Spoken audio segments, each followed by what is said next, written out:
Alright, so these are some updates and clarifications regarding the Howitzer Bunker Buster video. So I stated that Saddam's motive for invasion was his debt and he wanted to get his hands on the Kuwaiti oil. Now I should have stated that was the assertion of the coalition.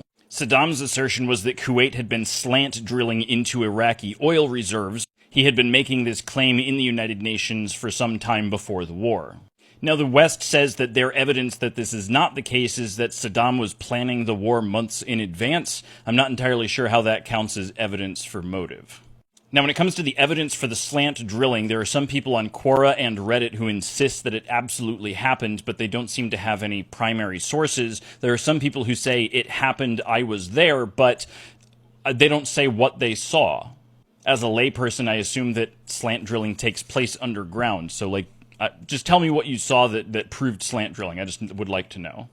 I did find one decent explanation on Reddit. It indicated that there was one particular oil field where the oil reserve underground stretched across the border, meaning that when either side dipped directly down into it, they were technically taking oil from the other side. I don't know if that was the entirety of it. If it was, that's pretty tenuous. Now, when it came to getting the United States involved, the Kuwaiti ambassador brought in a witness. A young woman simply named Nayira claimed that she was a nurse in a Kuwaiti hospital, that Iraqi soldiers had come in, taken babies out of their incubators, and allowed them to die on the floor.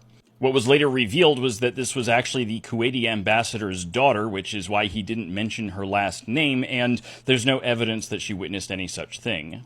Next up, I said that nobody uses HESH rounds anymore. That is incorrect. Apparently, the Challenger 2 still uses them for some applications. Additionally, I said that Saddam surrendered. It would be more effective to say that he effectively surrendered. I'm actually having a little trouble pinning this down. It looks like one of his representatives signed a ceasefire, or maybe the ceasefire was simply put in place by the UN. I'm not entirely sure which. A ceasefire was put in place. I don't think there was an official surrender because I don't think there was an official declaration of war from our side. Oh, and additionally, it's alleged that the United States gave Iraq the impression that we didn't care what they did with Kuwait, that they came to us and said, hey, they're slant drilling our oil, and we said, we kind of consider them to be a subsidiary of you anyway, so handle it like an internal matter. I haven't found strong evidence for or against that claim either. What you need to keep in mind is the reputation of both parties. Both sides could be lying about all of it.